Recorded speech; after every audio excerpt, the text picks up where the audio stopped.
Welcome to Write to Publish, your go-to podcast for all things writing and publishing. I'm Karen Stanley, a 14 times published author and the founder of Mabel and Stanley Publishing. Join me as I share a multitude of tips and insights drawn from my own writing and publishing journey. We'll be hearing from some inspirational authors too, who will share their writing experiences and top tips for success. Each week, we'll learn about an aspect of writing, from composition to genre and from publishing to marketing. Listen in as we learn and chat about all things writing and publishing, and let's get you on the right path. Hello and welcome to another episode of Write to Publish with me, Karen Stanley, and continuing in our vein of interviews with interesting and hugely inspiring authors, we have none other than the lovely Samantha Ward-Smith here with us today, Sam to her friends, a really good writer friend of mine. We've kind of connected over writing and dog walks, and she's going to share with us her views and thoughts on her works in progress. She's now writing novel number 2, and we'll talk about some of the challenges that she's faced and how she's found the process in general. So welcome, Sam. Thank you for joining us today. Hello, Karen. We meet again. We do. We do.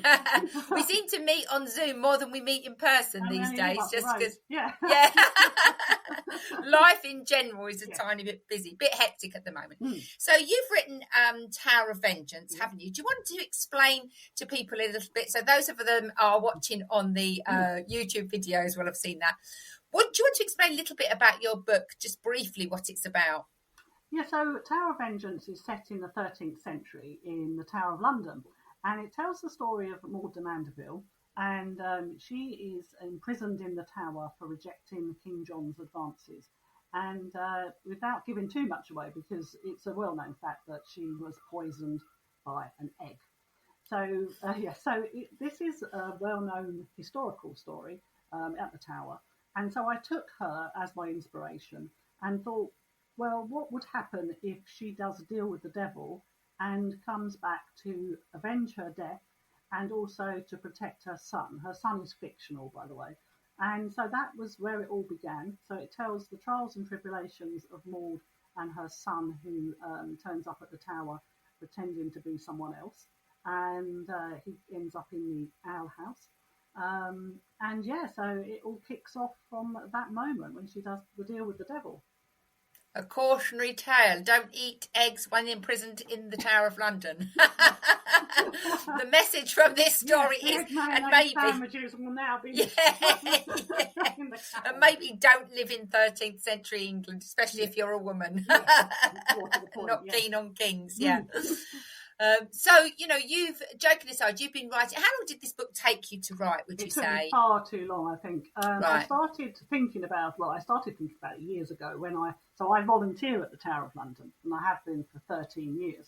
And I started thinking about it when I first started volunteering, because I was looking around the walls and thinking, what could they tell you? And wouldn't it be fun to start a story there and take it all the way through the centuries? But I wanted it to be more from the normal person's background rather than the royals. And so I procrastinated for a long time. And then obviously 2020 came. And though I was working during the pandemic, I was at home a lot more. And so I started doing some research and thinking and all that, and then doing some online courses. And then basically I gave up work in, I think it's 2021, possibly. I can't remember that. Long time ago. Early retirement. And then so I really cracked on with it. But I did procrastinate far too much. I wrote the first 3 chapters about 1,000 times because you think that's what you should do. That's what's going to go to agents and things like that. And I didn't write the rest of the book. I kept plotting it and all this. And then someone said, I said, it's in my head. I know what's going on. And someone said, well, it can't stay in your head. It's got to get on paper. So it took me, so basically we're 2025, so that's 4 years, far too long. But I had to learn my craft. I took my time to learn what I was doing and do my research and really get to grips with the structure and all that sort of stuff. So far too long. It's an evolutionary process, isn't it? You know, and when you know, from that moment you first decide, yes, I'm going to write a book, there's so much that needs to be done. And you know, when I work with writers, the biggest part of the problem, sometimes the first big problem, is, where do I start? I've got all these ideas, I don't know what to do with them or how to start. And once you start, it's like ripping the plaster off. You know, once you start, then you can get underway.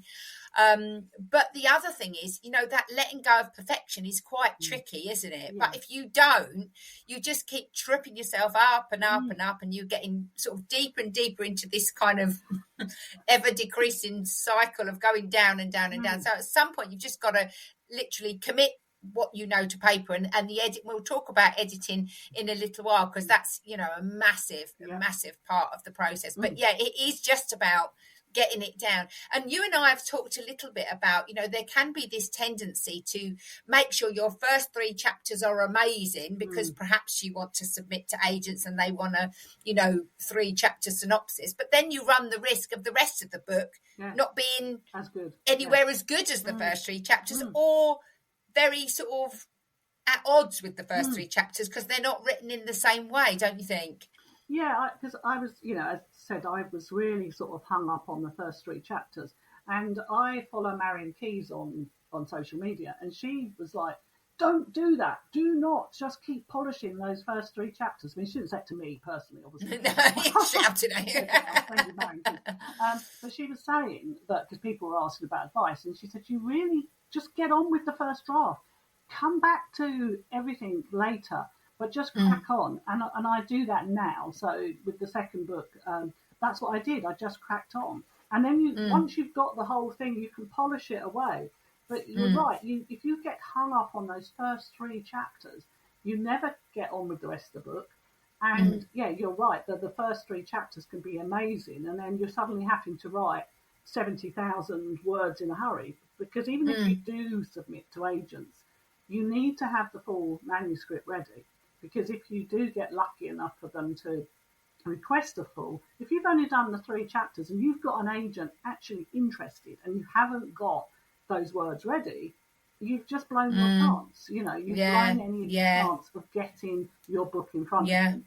I agree with Marion Keyes. Just get the first draft down. Once you have a first draft, you can then do whatever you want with it. It won't. It's not perfect. You have to get away from that. I was one of these people that I did the first draft and thought, this is amazing, I'm wonderful, and you're not. How little we know in the beginning. This is great. This is ready. Of course it's ready. Of course it's ready. And but you've got something to work with, and that's the main thing. You've got your framework there, and then you can get on with actually polishing it. I mean, I was going to say polishing but I thought, no, maybe not. Maybe I should. Polished in the dirty brown mess that is your first draft. Yeah. So, I mean, words of comfort to sort of you know, your first draft, joking aside, is supposed to be messy. Yes. It is supposed to be a bit of a jumble. It is, you know, I don't know if there's any writer out there, who's ever done Stephen King, you know, anyone who will write a first draft and go, that's ready for publication. Yeah. Everything's fine, doesn't need any work. It just doesn't work like that, does it? No. So let's think about the editing process. And I know when I've edited books for people, and I know your books always undergo some quite significant editing and several rounds sometimes, you know, a developmental edit, a copy edit, a proofread. You know, if you want this book to go out there and be anything worth anything, then it needs to be done properly. But that first, when you get that first report back from the editor, what's that like, Sam? Well, I had a very different editor to the one I now use when I first sent Tower of Vengeance out to the world, and she was a lovely editor, but I don't think she was really got historical fiction as well as my editor does now. But she did say, bless her, she said, but when you read this, you can cry, you can whatever, because I think she realised it was my first developmental edit. And it's like, you're going to be angry and all this. But she, to be fair to Anna, she gave me some really great advice, and she was lovely. So I cracked on, and she was the one really that made me think about putting the devil in the story. And I think even now, when I think back, I think, how was the devil never not there? And so he was a really late addition to the book. Was he? That's interesting. Yeah, really. I thought he was always there. Yeah, because I hadn't. So the book is split into first person with Maud and then third person for the rest of the characters. So Maud's very much, and she's a ghost, so she's on her own. And she was just talking, and Anna basically said, well, who's she talking to? Who is her audience? And she couldn't argue with anybody, so she couldn't be challenged on her actions. And I was like, oh, God, yeah. And I didn't really want another ghost. And so I thought, well, what about the devil? She's done the deal with the devil. Why doesn't he come back and crack on? And so that's where an editor is really good. And that shows you, because without Anna, well, I'm sure maybe, if I sent it to Katie, it would have been similar, I'm sure. But a good editor will see what you can't see and enhance your book. And the same with working on my second book, which is a standalone Victorian Gothic. It's not part of the Tower series. And I have a journal in it, and I whip through. And Katie, my editor, who finalised the edits on Tower of Vengeance as well, she was like, you need to give more of this particular part. I'm not going to give too much away. And it really enhanced the book, and it made such a huge difference. And that is the importance of a developmental edit. I think in many respects, that's one of the most important things you can do for your book, because you cannot sit back and, unless you get good beta readers, and I have got a couple of good beta readers, but they're not paid to sit and dissect. So they're not going through it with it. And I mean, a good editor should challenge you, shouldn't they? You should feel a little bit, when they come back to you, you should feel almost a little bit of resistance and go, oh my God, this feels a bit painful. This is a little bit, but actually that means they've done a good job. And funnily enough, before we came on today, we were just chatting, some of the things that your editor has sent back, you don't always agree with everything, do you? And that's okay too, isn't it? It is okay. I mean, I'm self-published. So it's my brand, it's my book, I put it out there.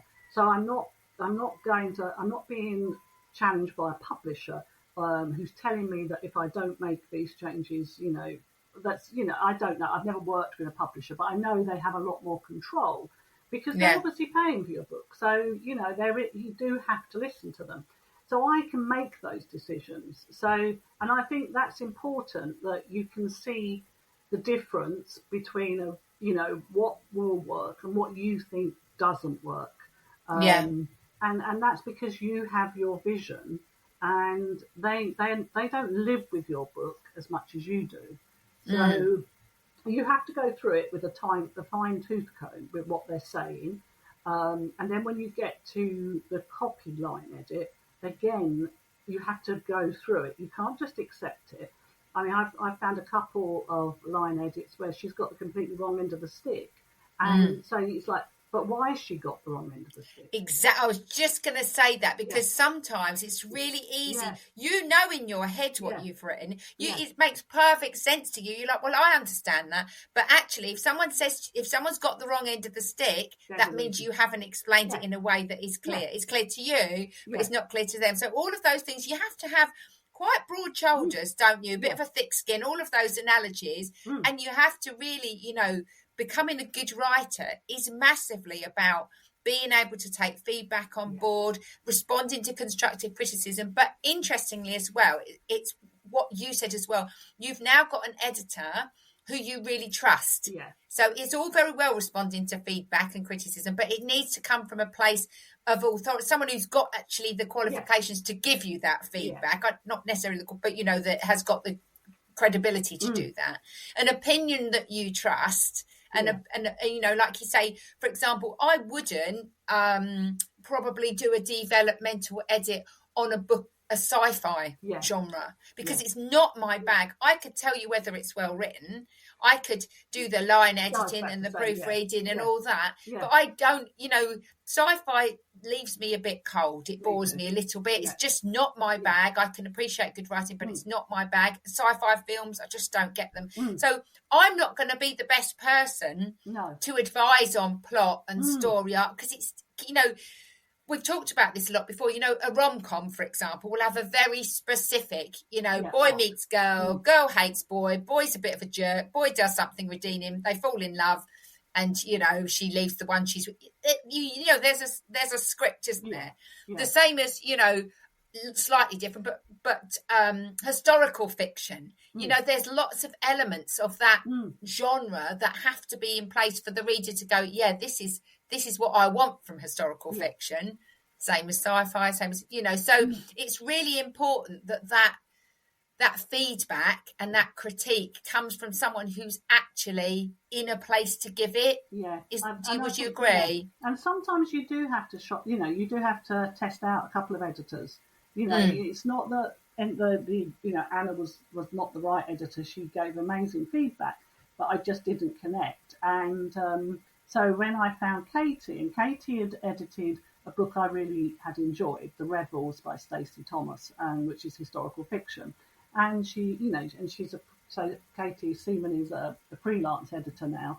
She worked for HarperCollins, you know, so she's worked for some. She's got kudos, yeah. And so, you know, and we did connect, and she's become a great friend. And I do trust her, but obviously there are things where you know, you're not going don't always agree. Yeah, that's fine, isn't it? Yeah. You know, but you still have to. I mean, I think where I've been lucky, in a sense, is I did a PhD, and when you do a PhD, you have to put up with criticism every single time you go in to see your supervisor, and you are challenged. You are honestly, if you survive a PhD, you can survive a developmental edit. Believe me. They don't hold their tongue, do they? And it sets you up for writing fiction because one, it's like, I don't have to do footnotes. I don't have to prove anything. You know, you're still going to get people to say, I think you're wrong. But anyway, whatever. But it is. So I think my life experience, I think, is good grounding. Yeah, exactly. Yeah. That's reassuring.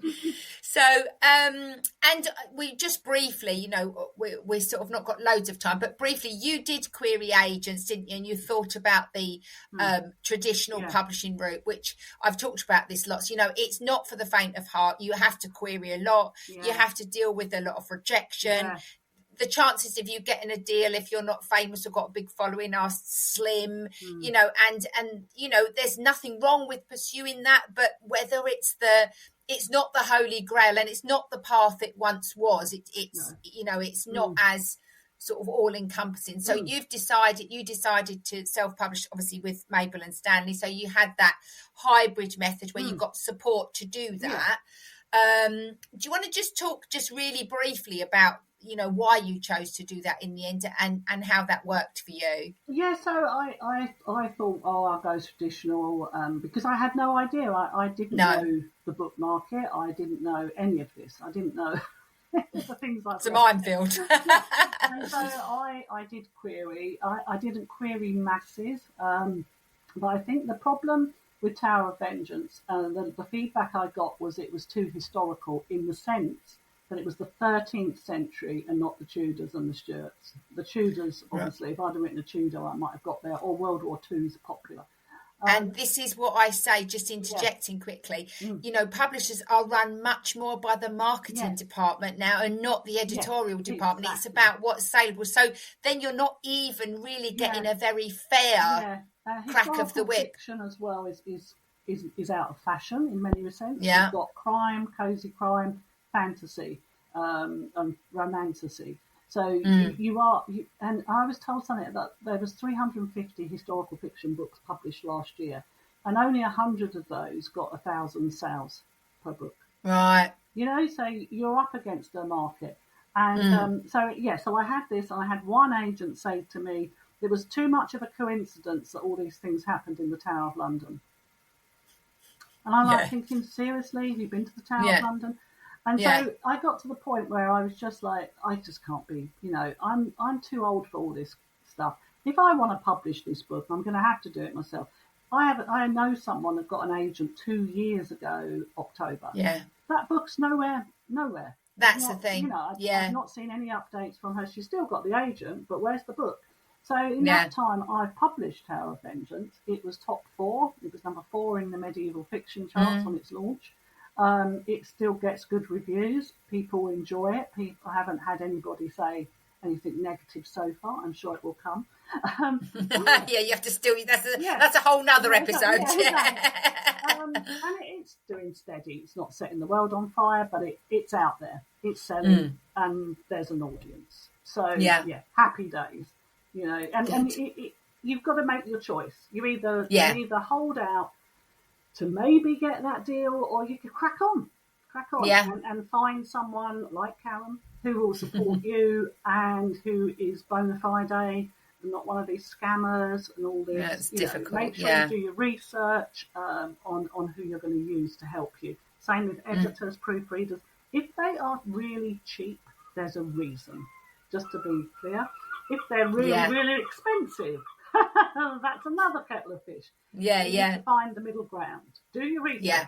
What is the average price for proofreading, editing, self-publishing? People like you, look around and make sure you do your homework. Yeah, and that's the thing. A lot of experts out there, self-publishing is free. Technically, it is, but you've still got to edit it. You've still and I've had sort of criticism of what I do, but when I started, I chose someone exactly like me to help because I didn't know how to do it. And sometimes you need that support. So it's nothing worth having is free. I think if you're going to do a good job. Yeah, and I mean, some people are into the technical side of stuff and you do that and great. And I do think that the younger authors probably are able to do that more than people like me who I understand technology, but not massively. No. I try and stay away from it. I'm out on TikTok, for God's sake. Yeah. Who knew? No. And all those sort of things. The marketing side, again, as any author will tell you, because even a traditional published author has to do their own marketing. Yeah. There's, because there are certain clients. Richard Osman has his own marketing department at whatever the publishing house is because of who he is. Yeah. The rest of that's their money is going on someone like him, not me as a debut author. No. So you do have to do a lot of marketing yourself. You have to learn it. You have to learn all the social media platforms, work out which one you might get the most sales from, look into advertising, which I haven't quite done yet. But, all those things. And also, I think what is also important is your author page and your page set up on Amazon. Make it look professional. Make sure you've got an author page. Make sure you do your A+ content so it looks good. It looks like you have a proper brand. Yeah, it's a learning curve. And a website. Yeah. Even if you don't sell through your website, you can put all your stuff on there. You look professional. Social proof. It is. It's social proof, isn't it? That's what it is. It's social proof. Yeah. And it means that, I've done a few author events now, and it means that I can direct them, when I request and email them, I can direct them to my website. They can see my book. They can see the events I've done. All those sorts of things are so important for people to do. Yeah. It's a full-time job. Tell me about it. Oh, wonderful. And again, just a quickie is also if you do website. I mean, you and I set up my website together. I know I did get a friend recently to enhance it. Again, watch out for those scams as well. Don't pay someone masses of money to do your website. No, and that's the thing. Yeah, and that is an issue. Yeah, I think I could even I think coming up I'm going to do an episode just on scammers because it's such a massive, I mean that we could do another whole hour of chatting about that. So I think that's an episode to look out for. Well, thank you so much for joining us today, Sam. It's always a pleasure.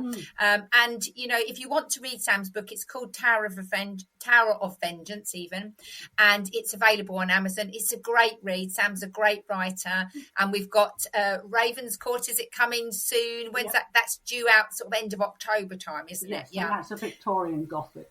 Yeah. Lovely. So Sam is your girl if you want to read some really exciting historical fiction, and she is very good at the research. So that most of the facts and where she hasn't embellished for fictional interest, are rooted in truth. So that's amazing. So thank you, Sam, for joining us today. If you've enjoyed listening to this episode, please do like and share. It helps us to spread the word and help new writers out there. If you managed to see us on the YouTube channel, lovely, welcome. And if you're just hearing our dulcet tones, thank you for joining us as well. So we look forward to seeing you all again. If you do have any writing or publishing questions ever, please do get in contact. Karen at mabelandstanleypublishing.com. I'm always happy to hear from you, and I love hearing what you do, and I love helping you out. So let's get you on the right path.